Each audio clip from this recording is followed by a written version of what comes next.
So growing up in Samoa, left Samoa when I was 7, so some vague memories, but what I can remember is that Mum was disabled.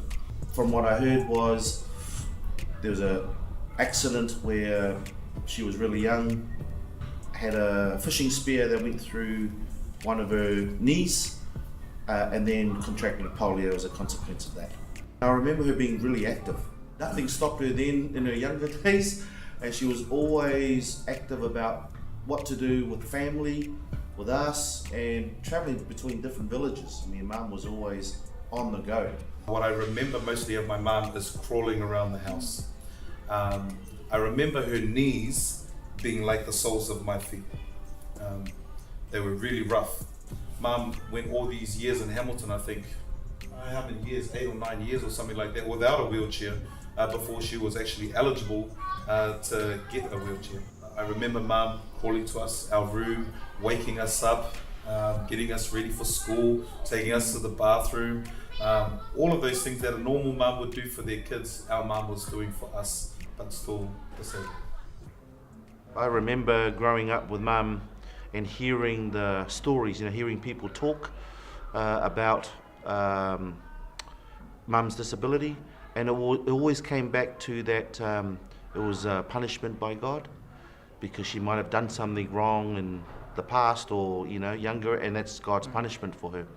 And so the attitude was they never saw Mum as a whole person, and they never really got her involved in a lot of stuff as a consequence. And the more I kept hearing that as a young, kind of 16-year-old, 13, you kind of no filter, and people say that stuff about your mum, yeah, I got angry and I would lash out.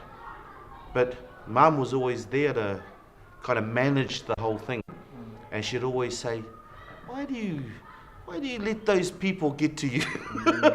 You just smile and forgive. Smile and forgive, I never saw her different than any other mother, only because she showed us the mother's love. She never complained, never talked about her disability or anything. So growing up as a kid, you like going, this is normal, until you're old enough to realize, oh man, every other mother's walking around, and everything. Then you realize, oh man, this is how much mums do love their sons and do love their kids, is that they don't share of the pain that they go through, the difference of having legs or not having legs. All they share is, I love my children, I love you son, you're going to do well at school, you're going to do well for the Lord, you're going to do well, you're going to do what they just speak life, life, life. It's awesome to remember those thoughts and what we do now to carry on for our children.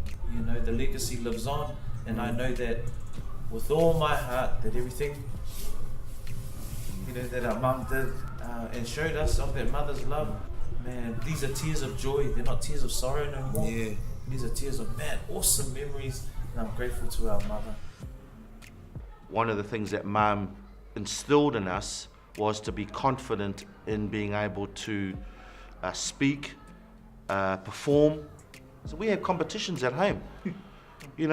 Dad is the leader of one, Mum's the leader of others. We got the kids and we all formed teams. We had the Bible verses, we had the script that we had to put into play, we had the song, and we would have a full-blown theatre performance at home.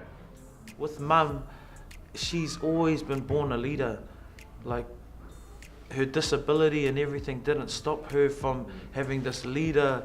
The way she speaks, the way the pronunciation, everything to vowels, everything we teach our students, how to sing, how to move, how to stand up tall, all of these things is the same stuff we got taught growing up. The history of Saints of Performing Arts started 9 years ago, but 2 years before that, it was a dance academy called Saints Dance Academy, run by my wife, and she started rounding up a group of her nieces, and they wanted to start a dance crew.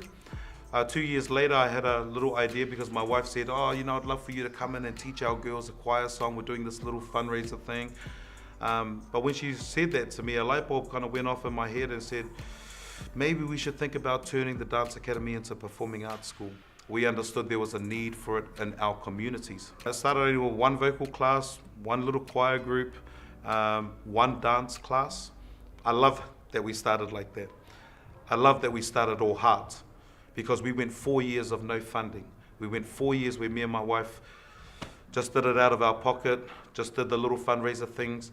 We wanted to be an effective community program that would have a great chance at making some generational changes. I believe 100% it wouldn't be successful today if, one, we didn't get our intentions right and we weren't doing it with the right heart.